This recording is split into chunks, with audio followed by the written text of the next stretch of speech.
It's tabletop time. We didn't roll to see who says their name But first. he's Jazza. I'm Jazza, He's Dave. And this is Rob. whether you like it or not. So today we're going to be looking at Rob's Necron army. He started painting on his own. Yeah. Cool. Another exciting announcement to you watching this. If you're on your painting journey, we started a minis club. We did. Where we're hanging out, no matter what level we're at, like pro, intermediate, re-emerging into the hobby, and Rob. starter, there's a place for everyone because we're all sharing our journeys. And it's a Patreon, but it's mini focused and it supports minis content, which is also the most expensive content, but the one we have biggest goals for. So go check it out, links in the description, and join the mini club. All right, Rob, let's get stuck into it. Impress us. This is the first one I painted. I started off with some really nice like Runefang steel and then did the black. And for a guide, I was kind of following the one that was... Yeah, of course. And the one on the cover in the box obviously had the green Gauss weapons, but mine are from the... Do better. Dave, dude, are you kidding me? That is the most inefficient way to destroy his model. Great. Highly toxic fumes. Bye, Necron. So that's your first Necron. It looks about the same as it did about a minute ago. So If anything, I think that it's better blended. bit of an improvement, yeah.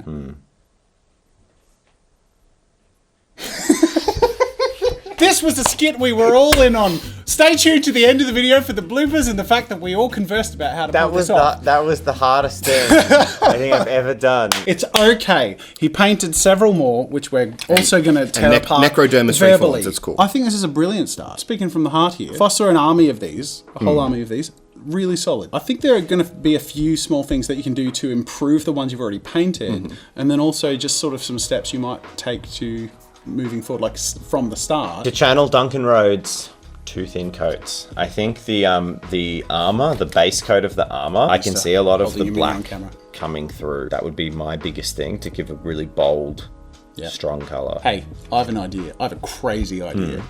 Shall we paint a Necron? Let's paint a Necron. Let's do it. Group high five. Eiffel Tower!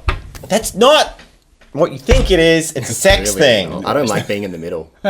So we started off with the models and we were looking at some of the Thoct Dynasty options because Rob had just painted his models with the paints that were in the Learn to Paint set. And seeing a lot of what was painted, they were all black. So I sort of suggested we do a dry brush of lead belcher over the whole thing to start with, specifically focusing on the undersuit. Then we would then paint the armored components with just a flat black over the top. And that way we'll have a metallic look to the undersuit and then a sort of a matte look to the, or a plasticky look to the armor.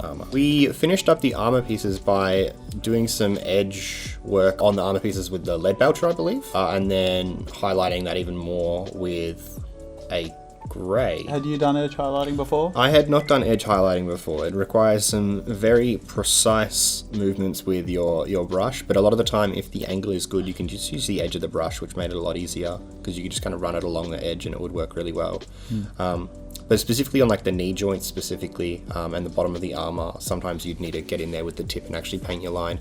And keeping it a consistent width was a good challenge, which I really liked. But we did that the whole way up the model, which was cool.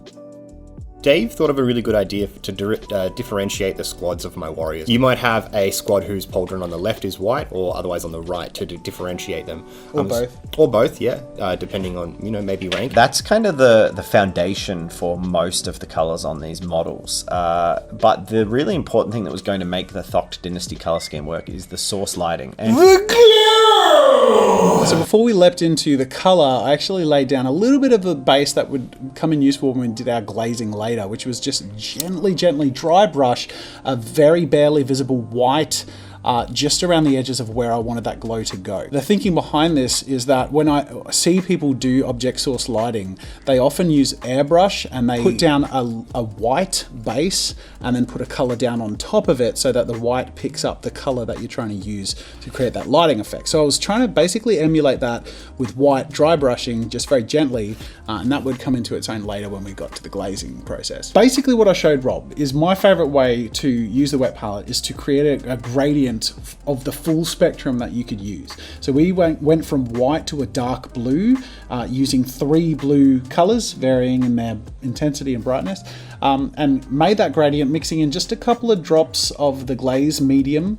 This is just an acrylic sort of suspension. It's the same sort of material that holds the pigment together in paints. So it's like watering it down, but rather than water breaking up the pigment, it sort of holds the pigment together a little bit, which creates a better way of sort of layering and thinning out paints without splitting up the pigment too much. All right, so now we're getting to the glazing. A glaze is basically like a tint. It's like when you water down or thin down a paint so much that basically when you apply it gently, it's sort of, you can build up color overlays without necessarily changing the color opacity of what you put down. Yeah, I really think the important thing about a glaze is that it's maintaining more of the paint-like consistency, where a shade or a wash, it has a more runny consistency that makes the pigment flow into the recesses. Yeah. A glaze, your desired effect is that it kind of has the same properties as a regular paint or a layer paint. It just kind of has a, like lower opacity, so you can see through it. And this actually was probably the most time-consuming step for the effect, because it's one of those things where the more layers you apply, each time it dries, you're just tinting it a little bit more, adding a little bit more intensity, and this is what's going to create that really cool object source lighting glow effect. I really like the fact that we went around with the glaze to hit the parts that you wouldn't normally think would be affected by the glow, such as like the insides of the arms where he's holding his weapon, as well as on the top of his knee, and even later we went down onto the base plate to try and reflect that glow as well, which was really nice. So, base. What we've done on our base plate is we laid down a kind of deep purple colour, followed by a Grelin Earth technical paint, which is crackly one. Yeah, the crackle paint. I doubted at first doing the purple first. I was like, oh, what's the point? We're covering it with this stuff. But when it crackled and revealed the purple underneath, I'm like, all right. Yeah. You got my attention. But once the crackle paint had gone over the top, we got a dry brush and mixed up some white and blue and basically just dabbed it over the top quite a lot until we got a nice layering that reflected the kind of the blueness and removed a bit of the brown from our Grelin Earth. And then finally finished up with another dry brush of the white with a bit of a focus towards the front of the model, towards the gun, to try and get that OSL from the weapon glow, which was really nice. I think it turned out really well. And so there it is. We have the before, Rob's first ever Mini, and then the after. And I would say that the outcome is far better. So I guess the point of this wasn't to say, here's how to do it. No. It's to sort of like look at what you wanted to get in your custom army and paint job and some of the effects you want to try. Wait. Do you want to chuck one of those on? Or frosty blue. Frosty blue. Why not? Chuck a few on there. You hate it, don't you? It's fine. I'm not going to hate anything, because the point of this is an experiment into how to achieve better styles, right? I like getting one of these. Getting a razor. I like subtle. I like me subtle tufts. Smaller. Slice it in half. I do that a lot. Slice it in half. I make little ones. Yeah. Like lots so like of I like the full size ones. And you probably grab this and you could just chuck it like the back. Do you like it or do you hate it? You know what? It almost looks as if the grass is glowing back at him. I actually love that, but I want to see that frosted up. Even if you use like Valhalla Blizzard just on the tips. We're just taking over your project here. It's fine, because at the end of the day, I'm learning new techniques to try and achieve what I want. That's the whole point of today. And 100%. I think we're demonstrating that you sometimes just got to get excited about trying shit and jump in head first. How good is that? Like, we just did like and you know two things. Like, we got the crackle effect, we just put on some grass and put on some snow. And look at that, man. It does look very good. Look at that. That feels like done. So let's do a proper side-by-side turnaround of the Rob by himself and then Rob with a bit of extra help. So we really hope you guys have taken something from it too and enjoyed the process. Thank you for watching. Thank you. Make sure you subscribe for... You almost did the wrong outro. Oh my gosh! Yeah. Tabletop time's up, people! Is that the right outro? No, the outro is... Ah!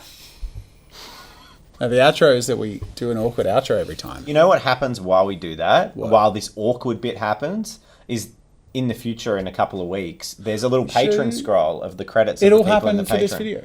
For this video? Yeah. So while we're awkwardly talking, the there'll be a Patreon. little scroll. And it'll be covering either me or it'll be covering Jazza or Rob. Maybe Or in the if middle. it's Rob, it'll be like in the middle. Yeah, that'll be... And then we'll That's have to fair. one-up each other. So maybe the editor decides who was the least interesting in the last section of the video and they just cover them up. It was Rob's idea to smash the Mini, so we'll just make sure that this is in the video at the end of the video. The cruelty is something Wait, you have to you define. saying that it was Rob's idea is going to be in the end of the video. Yeah. I haven't heard him say anything yet. It's Rob's idea. He looks so sad. I don't want to do this. From the Do better. Where's the center of the torso? Oh my god, I fucking destroyed it. Yeah, that was a... Where's its legs? Bye, shitty Necron. That was too much. When do we get to actually review your models? That's what I want to know. I want to help.